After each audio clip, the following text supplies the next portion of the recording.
When I began my therapy in earnest in the late 1970s, I soon discovered a pattern. This was before I discovered my method to contact the subconscious mind. After that, the pattern became even clearer. I found that most problems that people have, physical, mental, allergies, phobias, or relationships, etc., could be traced back to events that originated not in the present lifetime, but in other lives.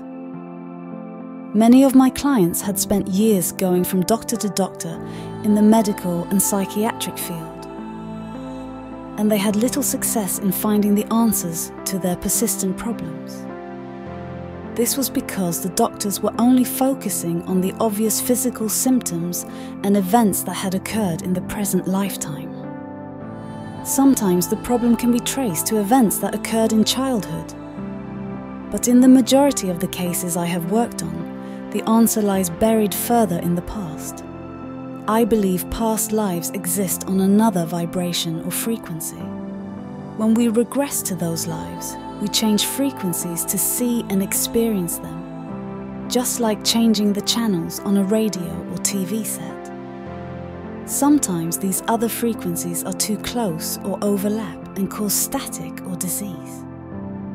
In my technique, I have the best results by contacting what I call the subconscious mind. At a crucial point in the session, after the subject has located the past life that holds the answers to the problems in the present life, I then ask to speak to the person's subconscious. It always answers and gives the desired information. In traditional hypnosis, the practitioner is taught how to receive answers from the subconscious by the use of hand signals. This is where they ask the person to raise one finger for yes and another for no. To me, this is extremely slow and very limited. Why use this method when you can speak directly to the subconscious and it will answer you verbally?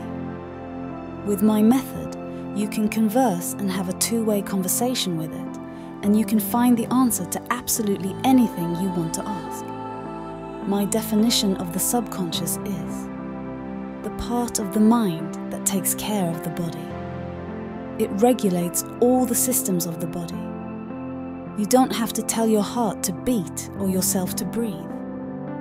I identify this as being the job of the subconscious, because it is constantly monitoring and it knows everything that is going on in the person's body. That is why we can obtain answers to health questions using this method. I have found that every physical symptom, disease or malady is a message from the subconscious.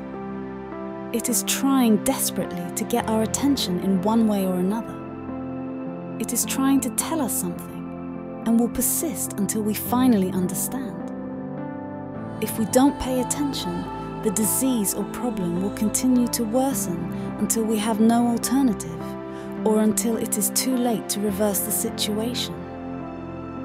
I know this is true because the same symptoms have related to the same problems in many people's present lives.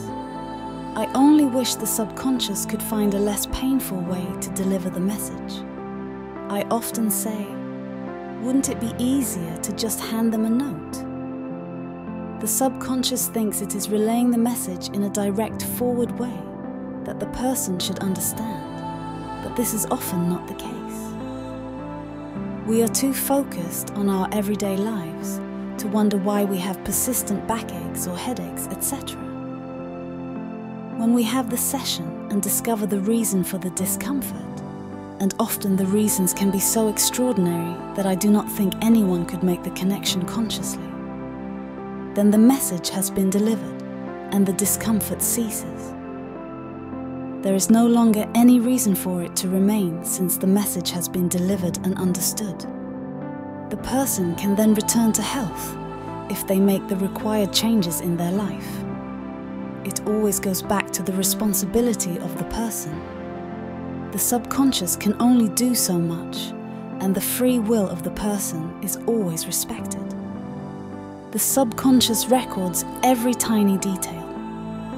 Much of it, I think, would be superfluous, and I wonder what the subconscious does with all the minute details.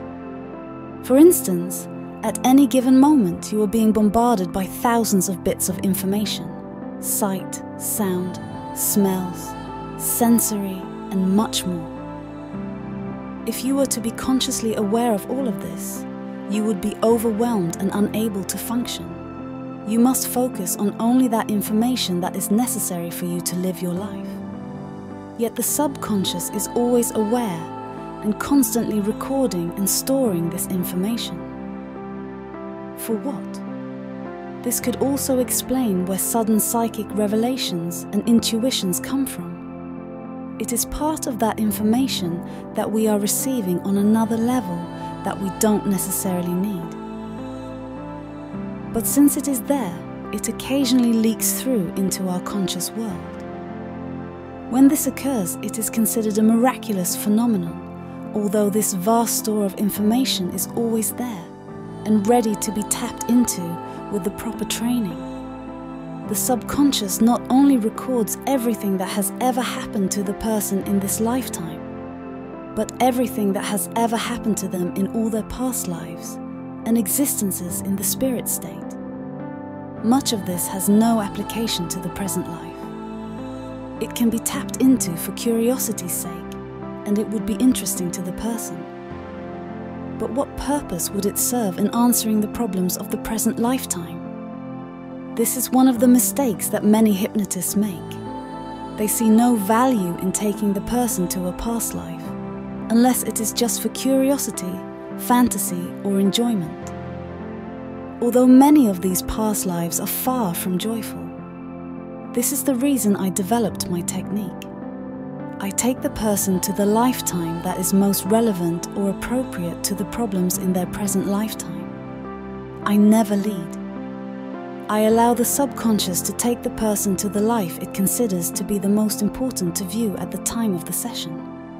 I am always surprised whether the lifetime is boring or mundane, which 90% of them are, living in ancient or modern civilizations, or dealing with aliens and life on other planets or dimensions. The subconscious makes the connection, and it is always one that I or the subject would never have consciously made. Yet it makes perfect sense when viewed from this perspective. When I contact the subconscious, it always amazes me because it becomes obvious that I'm not speaking to the client's personality, but a separate entity or portion of themselves. I can always tell when the subconscious is reached and answering the questions. It always speaks of the person in the third person, he, she. It is unemotional and seems to be removed or detached from the problems, almost as an objective observer. It will chastise the person because they haven't been listening. Sometimes the subconscious first remark will be, "Well, finally I am going to have a chance to speak. I've tried to talk to Jane or Bob for years, but they won't listen." The subconscious can be so objective that it sometimes sounds cruel. It pulls no punches, but tells the truth about the situation as it sees it. When it has finished browbeating the person in order to get the point across, it always tells them how much they are loved and how proud they are of them for any advances they have made. This part also recognizes me and often thanks me for putting the person into this trance state and allowing this process to occur. It often speaks of itself in the plural, we, as though it is not a single entity, but several. This is explored further in this book. Skeptics won't understand or believe this, and they would have good reason not to if this contact was happening through only one person. But how can people argue that this is fantasy, fraud, hoax, deliberate manipulation, whatever, if it is happening through everyone I work with, no matter where in the world they are located? I have approximately 90% success rate with the hypnotic technique of taking the person to the appropriate past life, and of these about 90% success in contacting their subconscious. The subconscious always speaks the same way and answers the questions in the same manner. This would not happen if it were a random circumstance.